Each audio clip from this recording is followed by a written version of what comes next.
This is the fastest and simplest hack that you could possibly do to get leads on LinkedIn.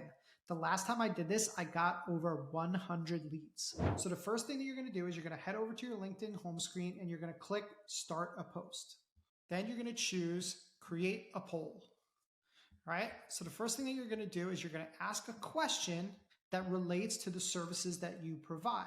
So for example, I provide video content creation for LinkedIn creators. So my question is will you post videos on LinkedIn in 2024? So here are the 4 options. Number 1 is absolutely, I already do. Number 2 is yes, but I'm going to do them on my own. Number 3 is I'd love to, but I need help. And number 4 is not a chance. Then I'm going to change the poll duration to 3 days.